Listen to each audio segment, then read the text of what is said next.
Hello guys, पढ़ दिया क्या? नहीं पढ़ा? कोई बात नहीं यार, मैं हूँ तो सही। मज़े से देंगे एग्ज़ाम, टेंशन की कोई बात नहीं है। मेरे साथ है जीपीटी और गूगल, और तुम्हारे साथ हूँ मैं। तो सबसे पहले आज हम पढ़ेंगे अपने सिलेबस का basic concept of psychological distress and wellbeing में सबसे पहला टॉपिक बेसिक कॉन्सेप्ट है यूनिट फर्स्ट। और सबसे पहला जो है इसका टॉपिक वो है साइकोलॉजिकल डिस्ट्रेस, दूसरा है एबनॉर्मैलिटी, तीसरा है साइकोलॉजिकल वेलबींग। तो एक एक करके हम इन तीनों को समझेंगे और मैं यहाँ पर क्लियर एंड क्रिस्प तरीके से आपको शॉर्ट्स में बताऊँगा, और पूरे नोट्स पीछे फ्लैश भी हो रहे हैं और आपको पीडीएफ भी मिल जाएगी। ठीक है, तो आते हैं अपने नोट्स पे। सबसे पहला है साइकोलॉजिकल डिस्ट्रेस। तो psychological distress refers to a state of emotional suffering or discomfort that an individual experiences when they are unable to cope with the challenges and demands of life. कुछ बार ज़िंदगी में ऐसा हो जाता है कि हम संभाले नहीं संभलते हैं। तो जो इमोशनल सफरिंग उस टाइम होती है उसको हम साइकोलॉजिकल डिस्ट्रेस कहते हैं। अब जैसे सफरिंग एक होती है कि फिज़िकल सफरिंग हो, चोट लगती है, हाथ कट जाता है तो वो हमारे दर्द करता है, हम तकलीफ़ में रहते हैं, तो ये होगी फिज़िकल। पर कुछ ऐसी सिचुएशन आ जाती हैं जिनको हम हैंडल नहीं कर पाते हैं, तो उस टाइम पे जो हमारी इमोशनल स्टेट होती है उसी को हम साइकोलॉजिकल डिस्ट्रेस कहते हैं। ठीक है, it involve feeling of anxiety, depression, overwhelming stress. हाँ, इसमें एनजाइटी, डिप्रेशन और फालतू का स्ट्रेस होता है, ये सब चीज़ें आती हैं। और इसके कारण क्या होते हैं जो कि इन सब चीज़ों को लीड करते हैं, कि इन सब चीज़ों को एनजाइटी, डिप्रेशन और जो स्ट्रेस है। ठीक है, ठीक है। Distress can arise from various sources such as personal relationship. अब ये डिस्ट्रेस ना बहुत चीज़ों से हो सकता है, जैसे कि पर्सनल रिलेशंस हो सकता है, आपका जो पर्सनल रिलेशनशिप से, जैसे कि आपके फादर्स मदर्स, हो सकता है आपकी झगड़ा हो गया या फिर उन्होंने आपको कभी डांट दिया, फटकार दिया, कुछ इंटेंस बोल दिया जो आपको चुभ गया, तो आपको बुरा लग सकता है। और हो सकता है वर्क लाइफ में कुछ ऐसा हो गया हो, आपके बॉस ने आपको फालतू में सुना दिया या फिर जॉब से निकाल दिया, कुछ भी वर्स्ट हो गया आपके साथ जो आपसे एक्सपेक्ट नहीं कर रहे थे, तो आपकी जो इमोशनल स्टेट होगी, जो समझ नहीं रही होगी, उसी को हम साइकोलॉजिकल डिस्ट्रेस कहेंगे। और एक और कारण हो सकता है इसका, हो सकता है ट्रॉमेटिक इवेंट्स। हो सकता है कुछ ऐसी घटनाएं घट जाएँ आपके जीवन में जिससे आप बहुत अंदर से हिल जाएं, आपके इमोशन हैंडल ना हो पा रहे हो आपसे। जैसे कि आपने कुत्ता पाला बचपन से बहुत प्यार से, पर एक दिन वो मर गया, जिस कारण से आप 1-2 दिन तक बड़ी ग्रिफ यानी कि दुख की भावनाओं में रहे और कुछ साइकोलॉजिकल डिस्ट्रेस आपको झेलना पड़ा। तो ऐसे कुछ कारण हो सकते हैं। हाँ, पर ये it is a common and normal part of human experiences. Human के जीवन का ये कि बहुत ही नॉर्मल एक्सपीरियंस है, सबके जीवन में होता है। ऐसा नहीं है कि आपका स्पेशल हो रहा है, मेरा नहीं हो रहा है, इसका हो रहा है, उसका नहीं हो रहा। सबके जीवन में कभी ना कभी होता है, पर लॉन्ग एंड परसिस्टेंट जब रहे तो तब इस मीन्स कि अब मेंटल हेल्थ डिसऑर्डर हो गया। ठीक है, तो ऐसा नहीं है कि हुआ थोड़ा सा स्ट्रेस हुआ, एनजाइटी हुई, तो आपने बोला भाई मैं तो मानसिक रूप से बीमार हो गया। ऐसा नहीं है, एक लॉन्ग डिस्टेंस है। हाँ, लॉन्ग रन में लॉन्ग टाइम के लिए हो तो अभी ठीक है। अब हम आ जाते हैं अब नॉर्मलिटी पे। समझ गए ना आप? समझदारी हो, समझ गए होंगे। तो अब एबनॉर्मेलिटी किसको कंसिडर किया जाता है साइकोलॉजी में? ठीक है, ये abnormality in psychology is characterised by behaviour, thoughts और emotion that deviate from the social norm.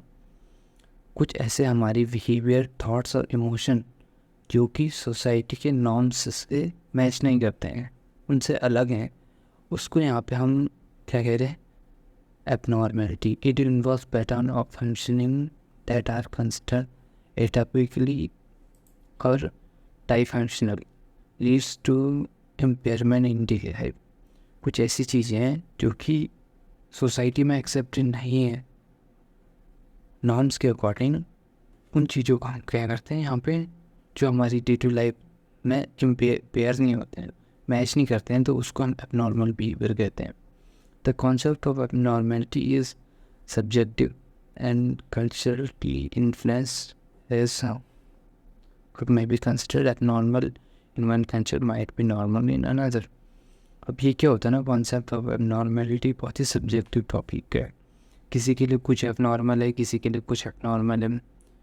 अब एक कल्चरल पर्सपेक्टिव आ जाता है. अब देखिए क्या, और सारे कल्चर में कुछ बिहेवियर्स होते हैं पर्टिकुलरली वो एबनॉर्मल नहीं कंसिडर किए जाते हैं, दूसरे में किए जाते हैं.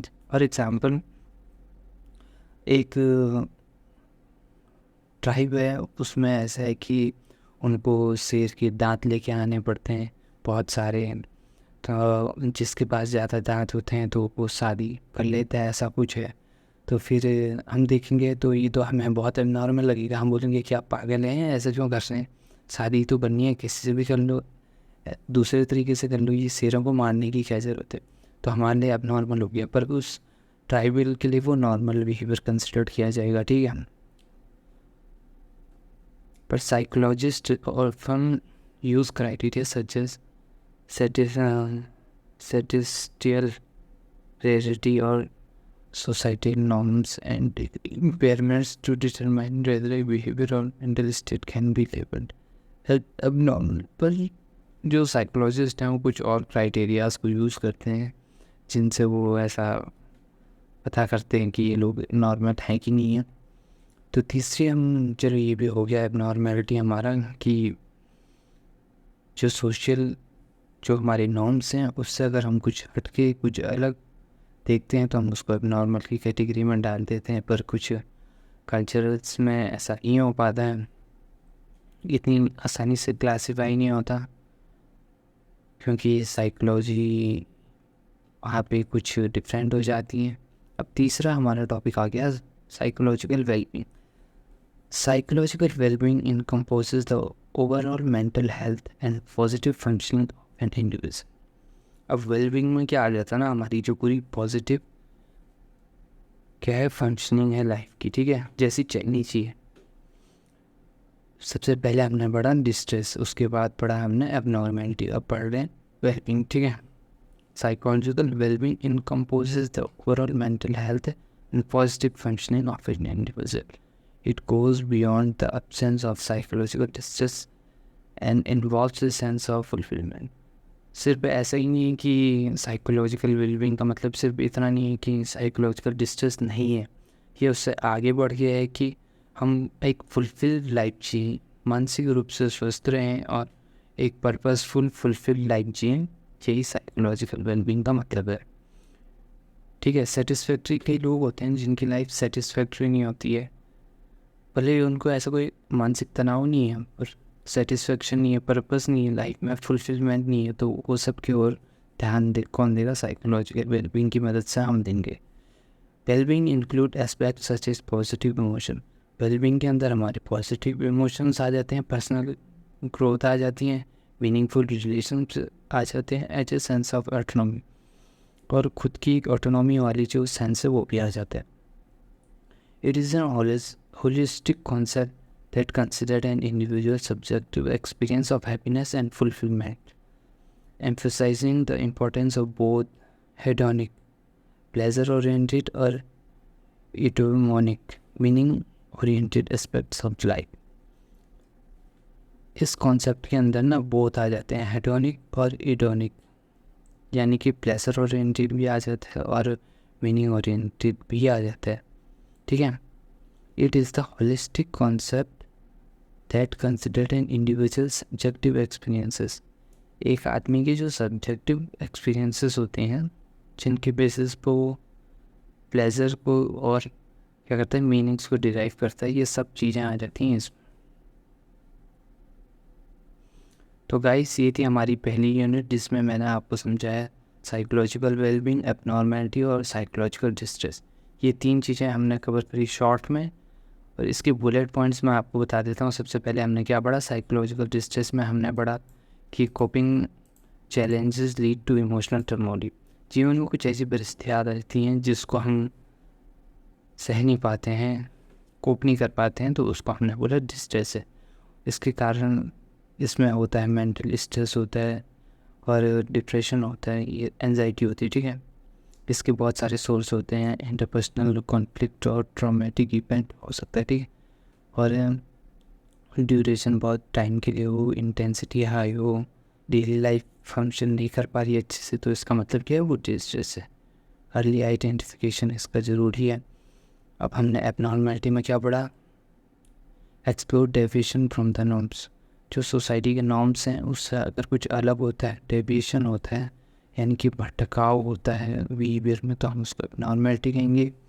ये भी सब्जेक्टिव है, कहीं कहीं पे किसी कल्चर में कुछ माना जाता है, किसी में कुछ माना जाता है। Acknowledges adaptive and non adaptive aspects and acknowledges,